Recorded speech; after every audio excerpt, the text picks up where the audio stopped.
So far, we all know this free agency has been a disaster for the Golden State Warriors. Losing a championship player, but more concerningly, we are yet to make a single signing this offseason. So in this video, I'll be providing you guys with a free agency update and talking about all the remaining players we are currently in contention to sign, seeing how they would fit with the Warriors, and the likely outcome of us actually signing them. Now, if you are a Warriors fan, make sure to drop a like and subscribe, and let's get right into things.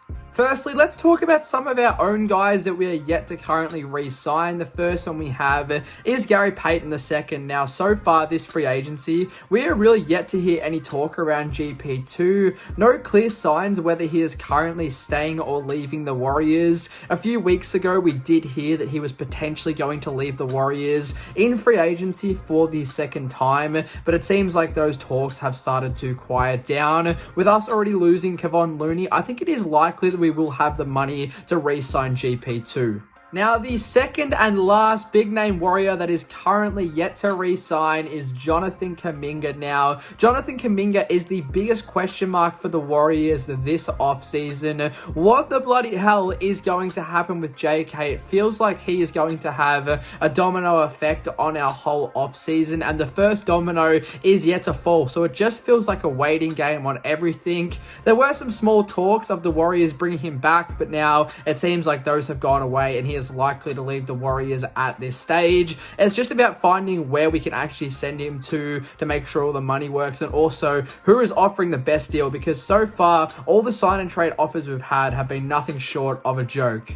Now, the rest of these guys, we are trying to poach from other teams, but so far, we have had absolutely zero luck. Now, the first guy we're going to talk about here is Hawford. Now, we have been linked to Al for just about a week now. After Kevon Looney left the Dubs, it just seems like the Warriors must land him. The 39-year-old and former All-Star is very likely to leave the Celtics as they enter a transitional period. Now, he averaged 9 points and 6 rebounds this past season, and he would fit perfectly into our system. The only issue is he is 39 years old, and this team is already old enough as it is. It feels like we're turning into a retirement village. Now, the next player we're going to talk about that the Warriors are rumored to sign, this is a super weird situation, and it is Damian Lillard. Now, like I was saying, very, very strange situation. Dame, who tore his Achilles in this past playoffs, and Dame essentially put his body on the line for the Bucks. They then go ahead and waive him in the offseason so they could sign Miles Turner. Now, with that Achilles injury, Dame will miss most likely all of next season. He could potentially return for the playoffs depending on how he recovers, but with him joining a new team, I don't see him returning at all next year. So look, Dame is from Oakland, and it would be a dream come true to have him on this team alongside Steph, two former rivals teaming up. But the big issue is he won't play for ages. Like I said, most likely not at all this year, and we need an impact now, not in 6 to 12 months. Now, the next guy that we have that the Warriors could possibly sign, I'm actually very keen on him. It is Bradley Beal. Now, he was just released by the Phoenix Suns. They could not bear to have that horrid contract on their books any longer. They just wanted him out the door. Now, with him already getting all of that money from Phoenix, it's very likely that he will sign a cheap deal on a contending team. And I love the prospect of the Warriors going after him. It might be a bit of an against the grain opinion, but I know he had a pretty bad season with Phoenix, did not fit in there whatsoever, and it felt like he caused some locker room issues, but I just didn't think he was ever going to fit into that system. But over in Golden State, I actually think he would be a very nice complementary piece next to Steph Curry. We've seen how well Steph can play alongside top guards, and I just like the prospect of him. I feel like, yes, he's had a bad season, but people forget how truly good Bradley Beal was at one stage. So for me, I feel like the talks will start to ramp up. Obviously, at the time of me filming this, he was just waived, so we're going to have to wait and see. But I'm very keen. Let me know in the comments if anyone else agrees with me or not.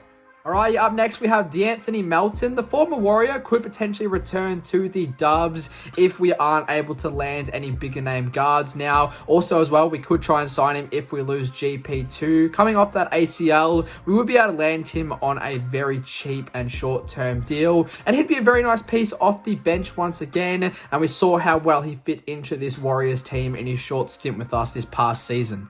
Alrighty, up next, we've got another guy in the front court. It is Trey Lyles, another option we could go for if we don't land Al Hawford. Now, Trey averaged 6 points and 5 boards this past season, and I actually think he would be a very solid bench piece, and he can hit that 3 ball, which we always love, but unfortunately, he is nowhere near the standard of a starting caliber player, and once again, not quite tall enough. We need some 7-footers on this team, and I don't think this would be the needle threader move.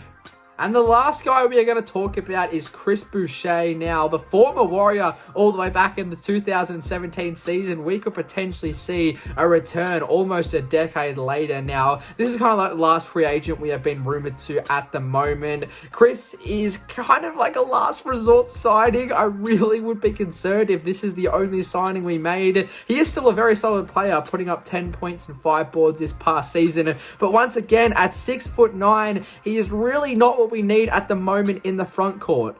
Alrighty, Warriors fans, there you have it. That is a free agency update talking about all of the guys the Warriors are rumored to potentially try and sign at the moment. We all know it's been a very tough past week. We are the only team yet to make a move in free agency. We've all been patiently waiting for Mike to get the ball rolling. So hopefully over the next couple of days, we finally do something. Now, for me, dream scenario, I would love for us to somehow sign Bradley Beal and Al Hawford. I think Al would fit into this team nicely. And I'm big on Bradley Beal. I think there's a good reason for us to take a swing on him. And if we could get those two, we would have a starting 5 of Steph Curry, Bradley Beal, Jimmy Butler, Draymond Green, and Al Hawford. And I don't mind that team. Let me know what you guys are thinking down below in the comments. And if you're a Warriors fan, drop a like, subscribe, and I'll see you all in the next one.